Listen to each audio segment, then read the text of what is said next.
All right, guys, it is your very last round of notes of all time in AP Psychology. Welcome to Module 58, the end of content as you know it, and ultimately the beginning of your review time with me for the remainder of the school year till you get to the AP exam in May.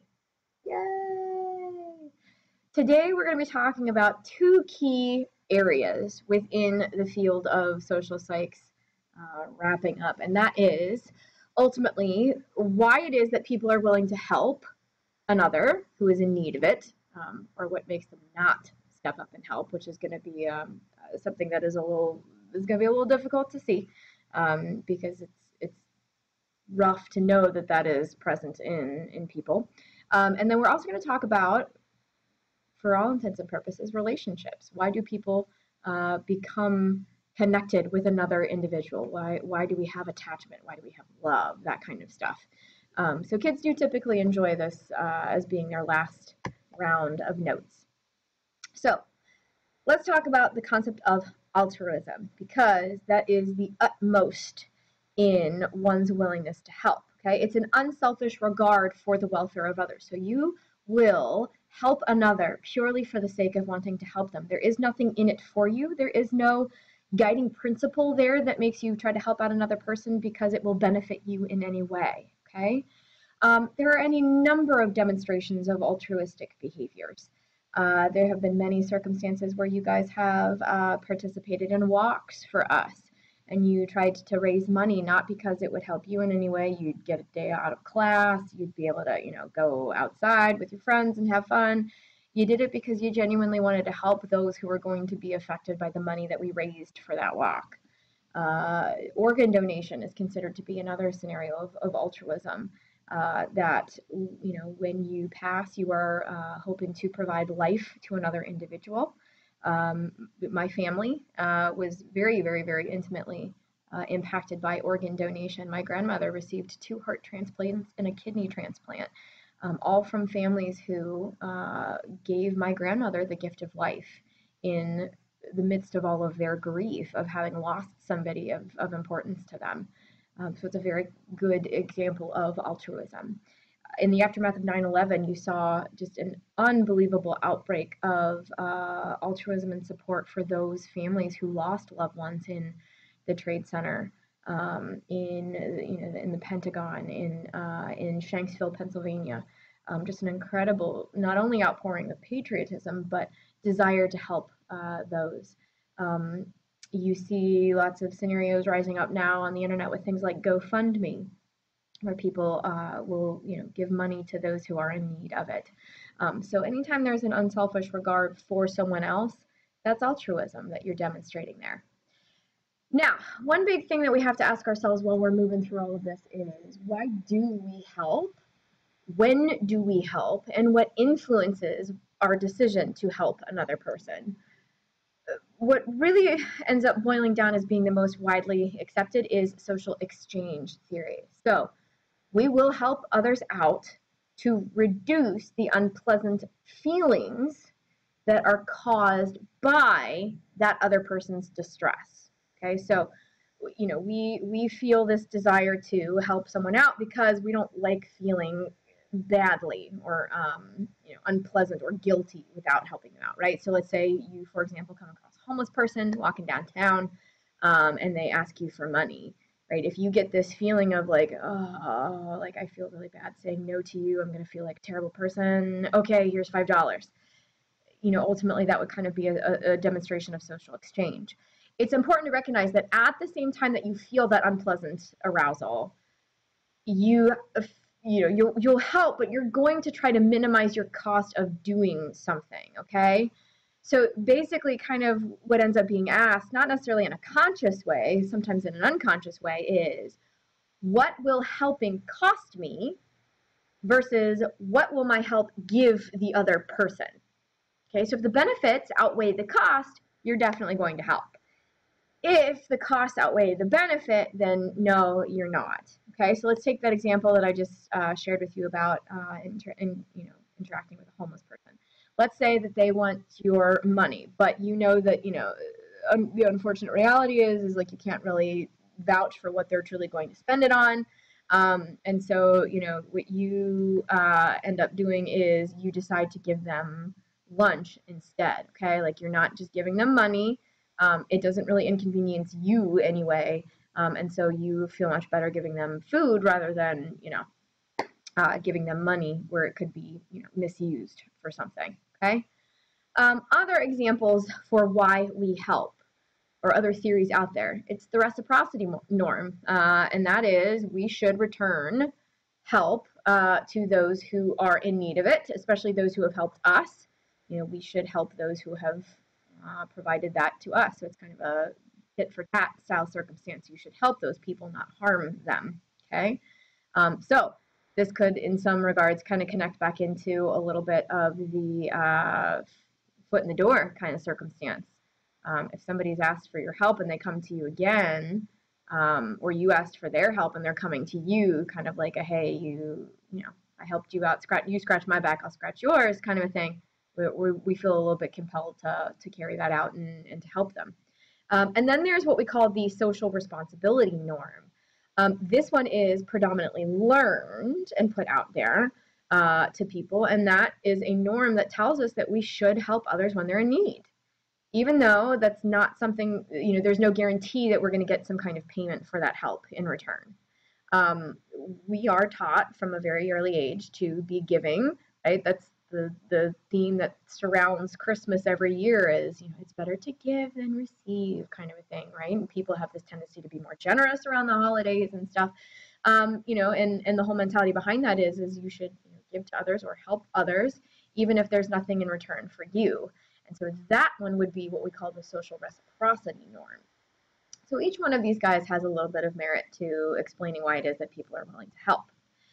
Now, it's important to recognize that in and of themselves, they aren't, a 100% guarantee. There are possible factors that can influence that social exchange theory, one of which is the clarity for one's need for help.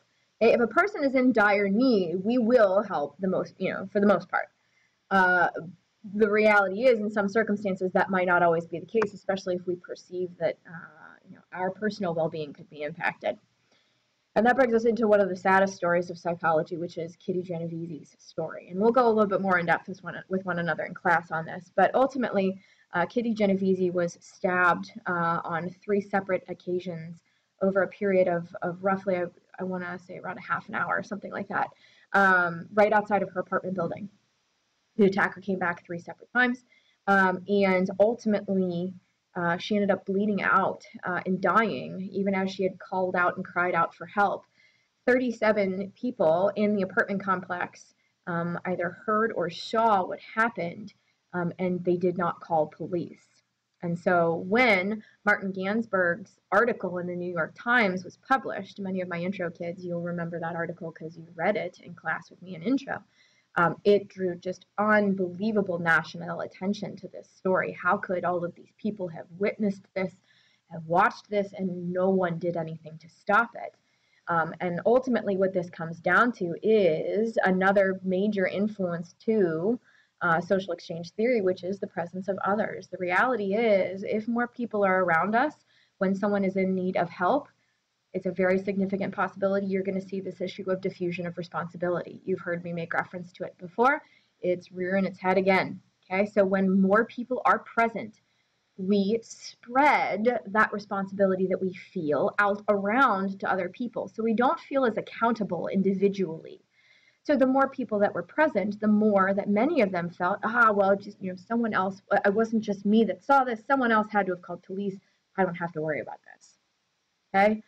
Because most experts agree that within Kitty's circumstance, the witnesses all predominantly felt like someone else was going to step in, call police, do something they didn't have to. That ultimately leads to what we call the bystander effect, okay? As the number of people present in a situation increases, the likelihood that one person will step up and help decreases, okay? So Let's say, for example, something that is a very common thing that you see in high schools nowadays is kids videotaping fights that break out. Lots of people will stand around in circles. They will watch as these individuals end up fighting. They will pull out their cell phones and they'll try to videotape all of that. But you rarely ever see anyone stepping in there trying to stop it, other than the adults that are present in the high school trying to break it up. Why is this the case? Well, because, you know, a lot of kids, possibly it's the diffusion of responsibility thing. Well, I'm not the only one who's got my video camera out on the phone, like other people are videotaping this, so, you know, I can do it too, kind of a thing. And there's also the circumstance of the bystander effect. It's not just me that's standing around watching this fight, for example. Someone else will get involved in between. Like, I don't want to get hit. I don't want to have things happen to me. And so those are a lot of the thought processes that go across many kids' minds. Other things that can end up impacting the willingness of someone to help is the personality of the person. And not only that, obviously, if you're a conscientious individual, one that is an agreeable individual, extroverts, for example, tend to be those who are far more willing to step out just because they are more outgoing. But it's also important to recognize the mood of the person as well. If the person's in a good mood, they are going to be more likely to be kind and help someone out. And if they're in a bad mood, they'll be less so. And so that very much presents itself with a term that you've learned from me before, which is the feel good, do good phenomenon. There are other environmental factors, small town versus a rural area, or being in a small town and rural area versus an urban area. Those in smaller towns tend to know one another better. So because of that connection, they're more likely to help one another out. Those in urban areas don't tend to have that kind of relationship with those around them. If someone is in a hurry, that is often a very, very, very critical piece to whether a person is going to be willing to help. If someone is broken down on the side of the interstate and you are rushing to be able to get to work and you're running late, you're probably not going to stop and help them because of that sense of rush. I got to go, I got to go, I got to go. Interestingly, nice weather has an impact on things. If the weather is more pleasant, people are more willing to help out. That can kind of be something that you can easily follow, especially considering we've talked about the impact of environmental factors like the weather with seasonal affective disorder, which is a form of depression. And then if you've just observed someone else being helpful, or you've just been helped yourselves, you're more likely to do that. So we call this kind of the pay it forward circumstance. And it can, again, this can go into that feel good, do good phenomenon piece.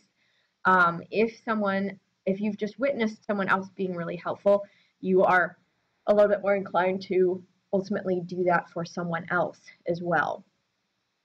There are other theories on why it is that people are willing to help out. They are important to recognize. They're not as heavily emphasized as social exchange theory and its various different components. But empathy altruism theory simply just argues that people help for completely altruistic reasons, and they're usually motivated by a desire to help another person in terms of their well-being. But this does depend on how much empathy you have for someone. The more empathetic you are, the more motivated you are to help based off of this particular theory. There are some people out there who don't have much empathy for others, and so therefore this isn't as applicable for them. You also have an evolutionary psychology theory, just an evolutionary theory in general, that says that people will help their relatives in particular because it increases the likelihood that the helper's genes will end up surviving in the future.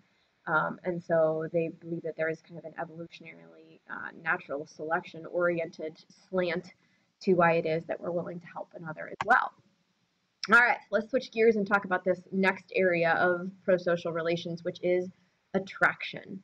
My students get real into this part. They think it's pretty interesting to see why it is that you end up ultimately wanting to be connected to another individual, right? So environment does play a pretty critical role. Two components of environment in particular. Proximity is important. Geographic nearness is a powerful predictor of friendship and also of romantic relationships.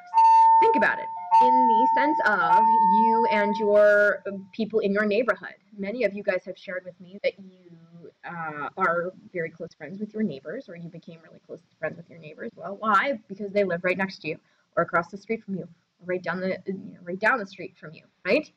And then you have the mere exposure effect. We've talked about this concept before. When you are repeatedly exposed to a new stimuli, your liking of it becomes more prevalent. All right, so we talked about this when it came to things like secondary traits with personality. I used to despise country music in high school, and then I got stuck in a car with my friends for senior trip for like 12 hours, and all of them were country music fans. And the more that I was exposed to it, the more I started to realize, like, oh, okay, this isn't half bad. And country music became something that I really started to like. So it's no different in terms of somebody that you become connected to in terms of friendship or romantic attraction. The more you're around someone new, the more you're going to become of a more positive mindset toward them. I've shared with you guys the circumstances behind how I met my husband, and how initially he was basically a pretty significant stranger to me, and I wasn't all that terribly impressed initially.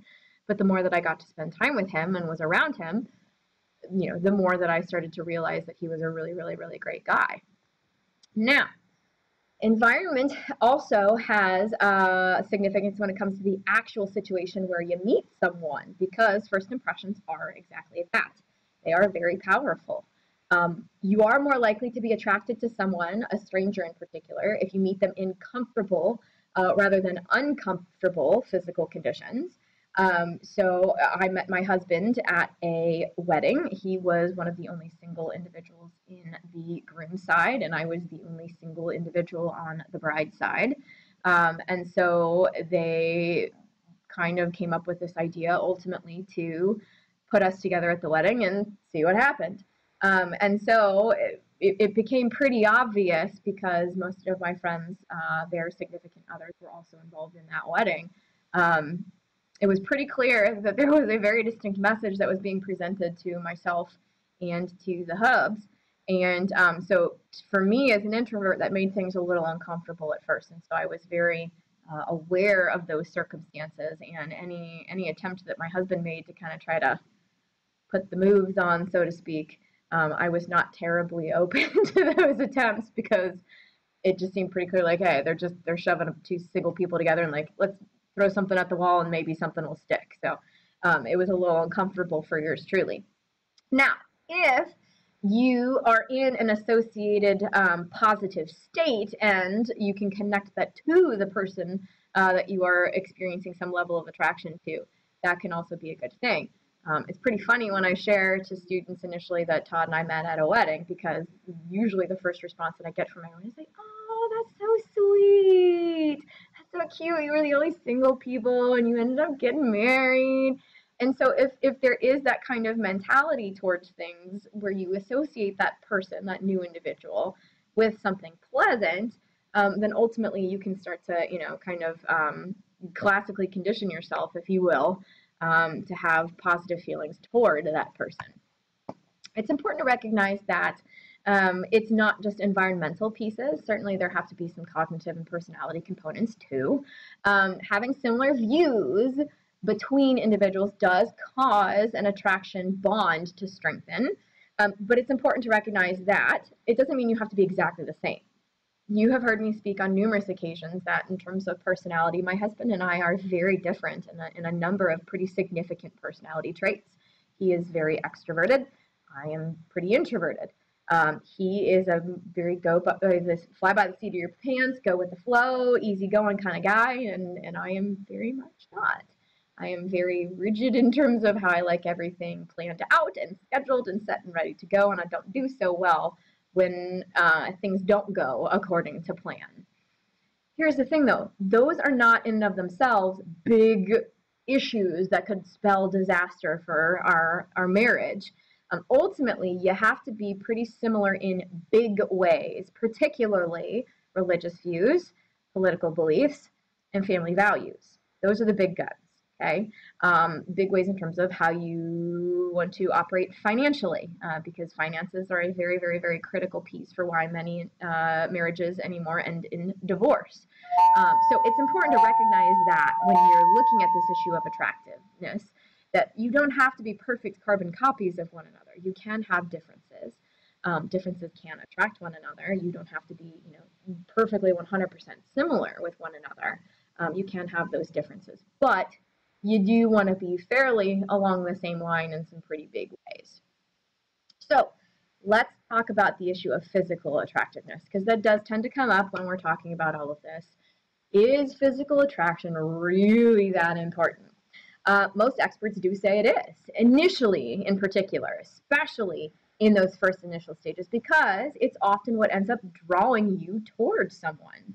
My husband and I have had a couple of pretty entertaining conversations about looking back at our beginning stages of things, because both of us were initially unaware of each other until that wedding, even though our friends, had been dating for quite some time before that point, and we had never really actually interacted with one another. Both of us, when we first noticed that the other was around, both of us saw one another like, they're pretty nice to look at. But ultimately, the situation at that point in time wasn't one that was going to, do a great job of facilitating conversation. I was helping to throw my friend's couples shower that night with several of my other girlfriends, and it was a little bit of a stressful event. And so, the physical attraction was there on Todd's part, but he thought I looked pretty angry and unhappy and unpleasant, and so he didn't say anything to me initially, simply just because of that circumstance. So. But it was ultimately that initial interest that ended up leading him toward trying to facilitate something a little bit later on down the road. And I can't sit here and say that, I didn't sit there and think to myself, he's pretty cute, because I certainly did, but it's just at that point in time I didn't necessarily think anything of it. So physical attraction is important, but that's not to say that it's the one and only thing. And interestingly enough, we have come to see through research that people do tend to date, marry, and form committed relationships with those that are of similar physical attractiveness. And so this would kind of lend itself towards why it is that you often see people who are, mystified by scenarios of somebody who they perceive to be not terribly attractive being with someone who is super attractive, and people just being like, whoa, what's going on there, right? People tend to get together with those who are of similar physical attractiveness. So by this theory, they would argue that Todd and I perceived ourselves as being of matching or similar attractiveness levels, and so that was ultimately why we ended up getting together with one another. Now, psychologists don't think that this is, that attractiveness is kind of drawn to like attractiveness. They actually think that it's more so a circumstance of a compromise as to why we're going to end up pairing off with somebody that's of equal attractive level to us. It's not necessarily something of our preference.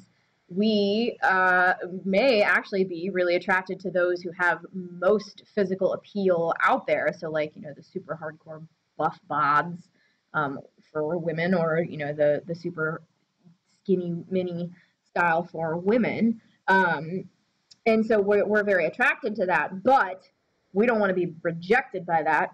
So we'll go for somebody who's right about par with us, and then ultimately it's all good. So that's the theory behind that one.